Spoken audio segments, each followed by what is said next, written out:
अरे माँ बाप कभी दुर्योधन नाम रखेंगे? जरा सोचो, दुर्योधन का नाम था सुयोधन, समझे ना? और उसको सुयोधन रह गया अपने माँ बाप तक ही बस, और सब उसको दुर्योधन ही कहने लग गए, क्योंकि लड़कपन में भीम ने उसको सुयोधन नहीं कहा कभी। भीम जी महाराज हमेशा उसको दुर्योधन कहते। अब भीम जी की बात सुन सुन करके घर के लोग नाम बिगाड़ते हैं महाराज। नाम तो ये पप्पू सप्पू घर के लोग बिगाड़ डालते हैं, नाम तो बढ़िया लेकर के। वो जब आया है, जहां से भी आया होगा, तो नाम तो बढ़िया लेके आया था वो, लेकिन घर के लोगों ने उसके नाम को बिगाड़ डाला, और फिर जैसा नाम है वैसा वो काम करने लग जाता है ना। बढ़िया नाम करना चाहिए राम जी। हाँ जी, तो नाम तो इसका सुयोधन था, लेकिन भीम जी ने कह दिया दुर्योधन। अब घर के लोगों ने नाम भाई ने बिगाड़ दिया। अब बिगाड़ दिया तो सब दुर्योधन दुर्योधन दुर्योधन ही मशहूर हो गया हमारा। लेकिन श्री धर्मराज युधिष्ठिर ने कभी दुर्योधन नहीं कहा उसको, वो हमेशा सुयोधन ही कहते थे, वो हमेशा सुयोधन कहते थे। तो भाव कहने का क्या कि दुश्मनी बस नाम बिगड़ गया महाराज। तो ये सुग्रीव जी का नाम हीनग्रीव, तो कहीं इनको किसी ने हीनग्रीव नहीं कहा, दुर्योधन को दुर्योधन कह दिया, इसको हीनग्रीव नहीं कहा। क्या बात यह कि लड़कपन से तो कहा नहीं बाली ने, वो तो जब मारा हो रहा ना उसके बाद से कहने लग गया, तो बाद वाला नाम प्रचलित नहीं होता है, लड़कपन वाला नाम चलता रहता है। फिर राम जी तो कहता क्या है कि हीनग्रीवस्य गर्जितम, जो हीनग्रीव है उसका गर्जन मैं बर्दाश्त नहीं कर सकता हूं, इसलिए तुमको विषाद नहीं करना चाहिए। रह गई राम जी की बात कि धर्मज्ञश्च कृतज्ञश्च कथम पापम करिष्यति। जो धर्मज्ञ हैं, कृतज्ञ हैं, पाप कैसे करेंगे? वो यहां पाप क्या है? धर्मज्ञश्च कृतज्ञश्च सह भगवान श्री राम निरपराध बधम कथम करिष्यति। वो निरपराध का वध कैसे करेंगे? नहीं करेंगे, है ना। ऐसा कहा महाराज जी।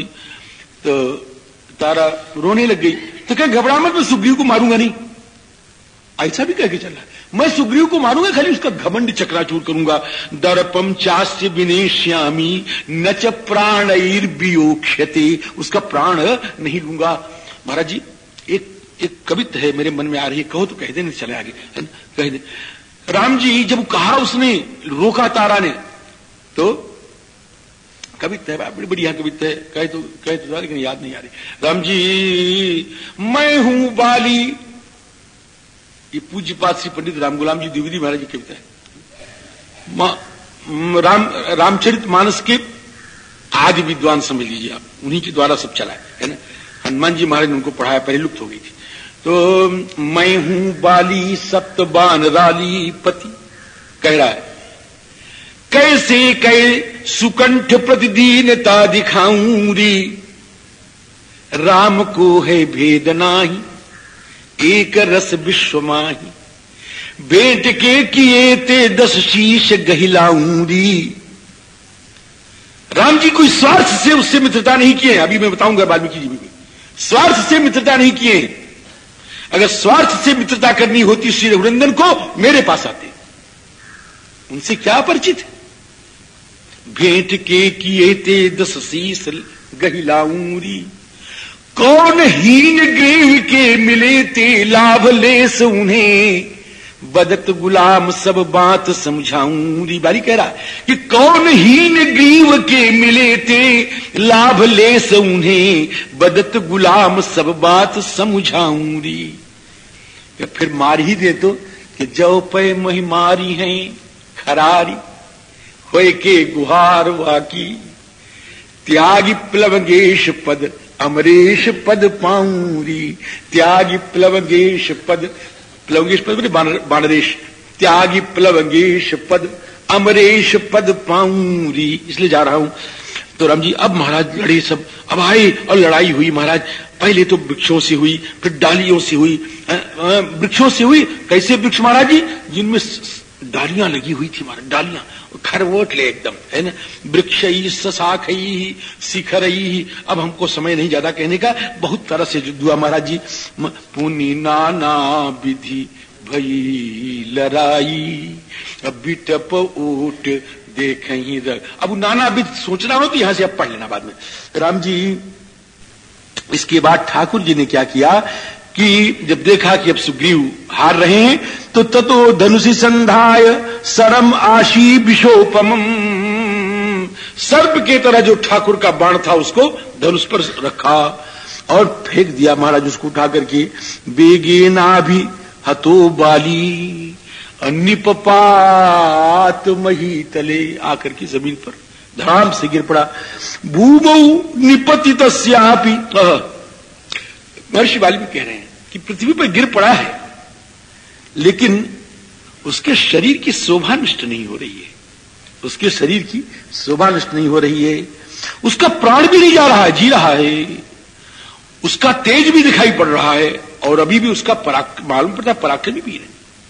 भूमौ निपतितस्यापि तस्य देहम महात्मनः, यहां महात्मा शब्द प्रयोग किया है, तस्य देहम महात्मनः। अने यहां पर महात्मा का मतलब होगा, भाष्यकारों ने कहा है कि भावितांतःकरणस्य, जिसका चित्त इस समय एकदम शुद्ध है, ऐसा बाली महाराज जी। न स्वीर जहाति न प्राणा न तेजो न पराक्रमः। महाराज ये तारा की बात माना क्यों नहीं? तारा की बात इसलिए नहीं माना कि ये तारा मेरा इतना सुंदर समय आ गया उसको नष्ट कर रही है। मैं राम जी की तरफ से तो लड़ सकता नहीं, मैं राम जी के काम का नहीं रहा, ध्यान देना मेरी बात, मैं राम जी के काम का नहीं रहा, चूंकि रावण से मैंने अग्नि की साक्षी देकर के मित्रता कर ली है कि तेरे विरोध में मैं आऊंगा नहीं, तेरा विरोधी जो होगा उसको मैं मारूंगा, तो मुझे राम जी की ओर से युद्ध करना पड़ेगा, रावण को मैं मार सकता नहीं। तो ऐसे शरीर को लेकर मैं क्या करूंगा जो राम के काम ना आवे, इसलिए हे तारे तू मुझको छोड़, मैं राम जी के बाणों से मर करके इस व्यर्थ के शरीर का परित्याग कर देना चाहता हूं। आपको इस भाव का आधार क्या है अभी बताऊंगा, आज ही बताऊंगा, अभी बताऊंगा। तो राम जी अब इस प्रकार से वो गिर पड़ा, और जब गिर पड़ा तो अब पूछने लग गया महाराज, बड़ा लंबा प्रश्न है, अध्यायों का प्रश्न है, उसका मतलब क्या है कि तुमने मुझको क्यों मारा? हम तो कंदमूल फल खाने वाले जंगल के रहने वाले हैं और आप तो मनुष्य हैं, हमने आपका क्या बिगाड़ रखा था? आपके नगर में आकर के कोई हीरा मोती थी भी तो हम चुरा नहीं रहे थे। वयम बनचरा राम मृगा मूल फलाशिनः ऐसा प्रकृति रस्माकम पुरुषस्तुम नरेश्वर। आपने मुझको क्यों मारा? और फिर मारने के 3 कारण होते हैं, वो लड़ाई और झगड़ा के, ध्यान दीजिए, लड़ाई और झगड़ा के 3 ही कारण होते हैं, समझे? उसको कहते हैं जर जमीन जन, है ना? जर माने धन, जमीन माने पृथ्वी, जन माने स्त्री, ये 3 ही झगड़े के कारण होते हैं। भूमिर हिरण्यम रूपंच विग्रहे कारणानि च, भूमि वही भूमि, अहिरण्य माने धन, हिरण्य धन का प्रतीक सोना, और राम जो रूप, रूप प्रतीक है स्त्री का, है ना? ये 3 ही लड़ाई झगड़े के कारण होते हैं। तो न हमारी आपकी रूप की दुश्मनी है, न हमारी आपकी सोने की दुश्मनी है, और न हमारी आपकी भूमि की दुश्मनी है, तुमने मुझको क्यों मारा? भूमिर हिरण्यम रूपंच विग्रहे कारणानि च। और अगर ये कहो कि तुम्हारा चर्म मेरे काम आता, मैं मृगचर्म बना लेता, तो मैं मृग तो हूं लेकिन मृगचर्म मेरा नहीं मिल सकता, मेरा मृगचर्म, मृग तो मैं हूं लेकिन मेरा चर्म आपके काम नहीं आ सकता है। चर्म चास्थि च मे राम न स्पृशंति मनीषिणः। हे राम, मनीषी लोग जो हैं मेरे चर्म को, यानी बंदरों के चर्म को और बंदरों की हड्डी का भी स्पर्श नहीं करते हैं। आप कह दो कि किसी को मांस खिला देंगे तुम्हारा, तो मेरा मांस भी खाद्य नहीं माना गया है। अभक्ष्याणि च मांसानि सोहम पंच नखोहतः। आपने मुझको क्यों मारा? अब रह गई बात ये कि आप ये कह दो, कोई ये कह दे कि आपने स्वार्थ से मारा, कि सुग्रीव हमारे काम आए। ध्यान दीजिए, सारे प्रश्न का उत्तर ले लीजिए कि अगर आप ये कहो कि हमने जितना कहा है उसका प्रमाण ले लीजिए सब, है ना? तो आज तो हमारी चांदी है महाराज, मेरे सामने ग्रंथ है, रोज तो हम कहते तो मुझे ग्रंथ याद नहीं रहता, तो चांदी नहीं रहती महाराज, कहता तो हूं लेकिन कहते खुशखुशाता हूं कि ये सब समझे नहीं, कहीं गलत गप मार रहा है, समझे ना? आज तो मेरे सामने ग्रंथ, राम जी तो कहता है कि मैं जानता हूं कि तुमने स्वार्थ से मित्रता नहीं की। अगर स्वार्थ से मित्रता करनी होती तो तुम मुझसे मित्रता करते। मामेव यदि पूर्वम तुम एतदर्थम अनुदयः मैथिलीम अहम एका ना तव चानी तवान भवे राक्षसंच दुरात्मानम तव भार्यापहारिणम कंठे बद्ध्वा। अगर मुझसे कह देते तो रावणवा को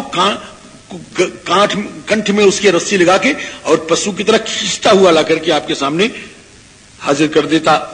इसलिए आपने स्वार्थ से नहीं मारा, आपने स्वार्थ से मारा नहीं। हमारी आपकी दुश्मनी कुछ हो सकती नहीं, आपने हमको क्यों मारा? मेरा भगवान कहते हैं वानर राज के यहां ये जमीन किसकी है जिसमें आप निवास करते? आप चक्रवर्ती तो नहीं है? कहे नहीं, मैं चक्रवर्ती नहीं हूं। कि यदि आप चक्रवर्ती नहीं तो भूमि किसकी है जिसमें आप निवास करते हैं? आपका किष्किंधा का राज्य किसमें है? किसके राज्य में है? इसका चक्रवर्ती कौन है? कि इसके चक्रवर्ती महाराज श्री दशरथ जी थे। आप कौन है? कहे महाराज श्री भरत जी है। कि भरत के राज्य में रहते हो? क्या यहां रहता हूं। इक्ष्वाकूणाम इयम भूमि, इक्ष्वाकु की भूमि है क्या है? इसमें पर्वत जंगल सब चक्रवर्ती हैं। सशैल वन कानना। अब जब जमीन उनकी, वृक्ष उनके, पर्वत उनके, तो यहां के रहने वाले मृग और पक्षी किसके हैं? कि मृग पक्षी मनुष्याणाम, ये भी उन्हीं के हो गए। तो इनको निग्रह करे या इनके ऊपर अनुग्रह करे, ये दोनों का अधिकार किसको है? राजा निग्रहानुग्रहे स्वपी है। तो इस तरह से अब कोई पापी हो गया तो उसको निग्रह, उसको दंड देने का या उसके ऊपर अनुग्रह करने का अधिकार राजा को है कि नहीं? है तो सही। कि राजा कौन? के श्री भरत। तो कहे तुम मुझको क्या समझते हो? तुम मुझको क्या समझते हो? आखिर भरत राजा है, इसका मतलब मेरा अधिकार नहीं है जो तुम पूछ रहे हो? क्यों मारा? तम पालयति धर्मात्मा भरत सत्यवान ऋजु। और आप कौन है? कि तस्मिन् नृपति शार्दूले भरते धर्म वत्सले तस्य धर्म कृतादेशा वयमन्ये च पार्थिवा। हम लोग जितने हैं भरत के आदेश में रहने वाले हैं, भरत के आदेश का अनुवर्तन करने वाले हैं। हम भरतलाल जी महाराजा भरत के हम सिपाही हैं और महाराजा भरत के सिपाही को यह अधिकार है कि भरत जी का निग्रह अनुग्रह हम लोगों पर, लोगों से करवावें, लोगों पर उसको प्रयोग करें। यह हमारा अधिकार है, यह हमारा अधिकार है, जन्मजात अधिकार है। इसलिए है बाली हमने तुमको मारा। केवल मारा, आपके मारने का तो औचित्य है, लेकिन क्यों मारा इसका औचित्य नहीं है। आपको ठीक है, आपको निग्रह करने का अधिकार है, अनुग्रह करने का अधिकार है, तो आपने अनुग्रह तो मेरे ऊपर किया नहीं, आपने निग्रह किया। तो निग्रह किसके ऊपर करना चाहिए ये आपने नहीं बताया। बहुत प्रश्न है महाराज। तो कहें निग्रह ये देखो, 3 तो होते हैं बाप और 3 होते हैं बेटे। सुनो, 3 होते हैं बाप और 3 होते हैं बेटे। कि बाप कौन होता है? कि ज्येष्ठो भ्राता पिता वापी यश्च विद्याम प्रयच्छति। जेठा भाई, पिता और जो विद्या पढ़ावे।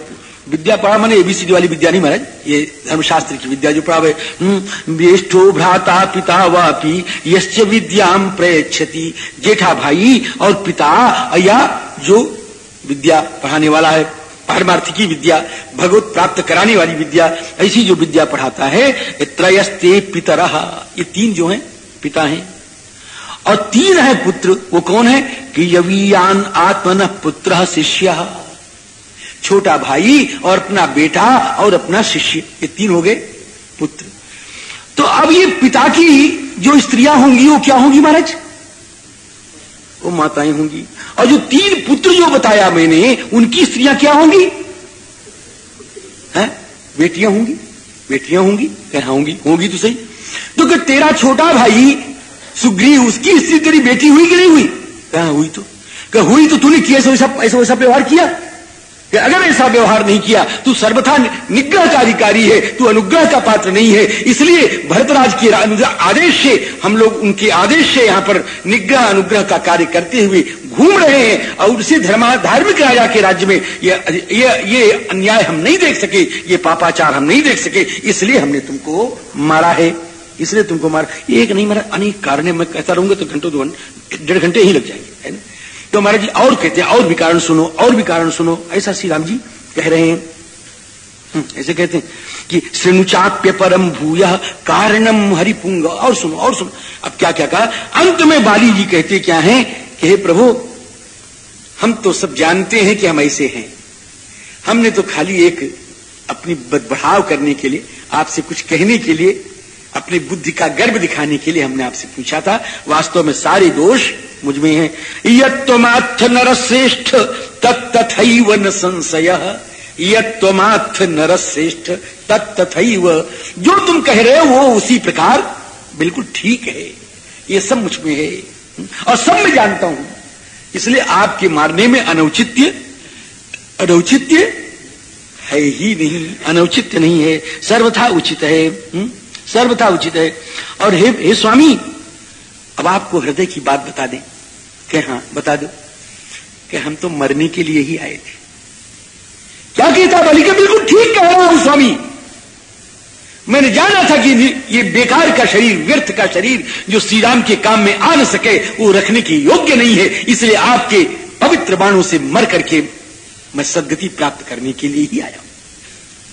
हाँ, तो हम बधमाकांक्षन वार्यमाणोऽपि तारया, तारया वार्यमाणः अपि त्वत्तः बधमाकांक्षन सुग्रीवेण सह भ्राता द्वंद्व युद्धम उपागतः। सुग्रीव से द्वंद्व युद्ध करने के लिए मैं इसलिए आया कि मैं आपसे वध चाहता था, चूंकि आपके काम में आ नहीं सकता था, इसलिए मैं आया हूं महाराज। सियाराम जी और इस प्रकार कह रहे थे, कहीं एक प्रार्थना मेरी और है, कहीं क्या कि हमको किसी की चिंता नहीं है, हम मर रहे हैं, हमको किसी की चिंता नहीं है, मुझको तारा की चिंता नहीं, अपनी चिंता नहीं, किसी की चिंता नहीं। एक चिंता है, हे रघुनंदन, ये मेरा बेटा बड़े लाड़ से पाला हुआ है, बस इसके शरण आप हो जाएं। तारेयो राम भवता रक्षणीयो महाबलः, ये अभी बालक है, अभी बुद्धि इसकी बहुत प्रखर नहीं है, ये मेरा एकमात्र पुत्र है। बालश्चाकृत बुद्धिश्च एक पुत्रश्च मे प्रियः, तारेयो नाम भवता रक्षणीयो महाबलः। ऐसा सी ठाकुर जी ने, अरे ठाकुर जी से बाली ने प्रार्थना की, भगवान ने उसको स्वीकार कर लिया है। अब महाराज जब सुना कि बाली धराम से गिर गया है, मरणासन्न है, अब तारा जी दौड़ी, अंगद दौड़े, रोते हुए दौड़े हो। ताम वेक्षित सुग्रीवः क्रोशंतीम कुररीमिव विषादम अगमन कष्टम दृष्ट्वा चांगदमागतम। अब सुग्रीव के मन में भी कष्ट हो गया महाराज, अब सुग्रीव के भी मन में बड़ा कष्ट हो गया। सुग्रीव आकर के बाली के पास खड़े हैं और आंसू बहा रहे हैं। हमारे मन में बड़े बड़े भाव घूम रहे हैं, लेकिन मैं कहूंगा नहीं, मुझे ग्रंथ के साथ न्याय करना है। सुग्रीवेण सुग्रीव दोषेण नमाम गंतुमर्हसि किल विषा। बाली कहता सुग्रीव मेरे प्रति दोष बुद्धि को समाप्त कर दो भैया। सुग्रीव दोषेण नमाम गंतुम, माम दोषेण गंतुम न, है न। सुग्रीवेण सुग्रीव दोषेण न माम गंतुम अर्हसि, दोषेण माम गंतुम नार्हसि। गंतुम माने ज्ञातुम, गंतुम माने ज्ञातुम, गम गतो धातु से, है ना। तो मुझको जानो मत, ये तो कुछ संस्कार थे और संस्कारों ने हमारे हमको विवश कर दिया कि हम तुमको दुश्मन समझें, नहीं तो तुम तो मेरे प्यारे भैया थे और वो बीच में नहीं थे, है ना। मुझको दोषी मत समझना। हे सुग्रीव, ये अंगद देखो आंसू बहा रहा है, रो रहा है, इसको उठा के गोद में ले लो, इसको उठा के गोद में ले लो। धन्य, ये बालक है, अभी अज्ञानी है, बालम एनम, और लेकिन एक बात याद रखना, ये कम नहीं है किसी बात में। मैंने जरा सा यहाँ पर एक शब्द कहने में मेरे मुख से निकल गया, अज्ञानी, अज्ञानी नहीं, ये बालक है और बड़ा चतुर है। बालम एनम अबालिशम बाष्प पूर्ण मुखम पश्य भूमौ पतित मंगलम। देखो रोता हुआ जमीन पर पड़ा हुआ है, इसको उठा लो, उसको उठा लो सुग्रीव। और ये तारा का लड़का, ये अंगद, सुग्रीव तुम्हारे बड़े काम आएगा। जब तुम श्री राम जी महाराज के लिए युद्ध में चलोगे आगे, तो राक्षसों के मद को चकनाचूर करने वाला ये आगे बनेगा। रक्षसाम च बधे तेषाम अग्रतस्ते भविष्यति। ये तुम्हारे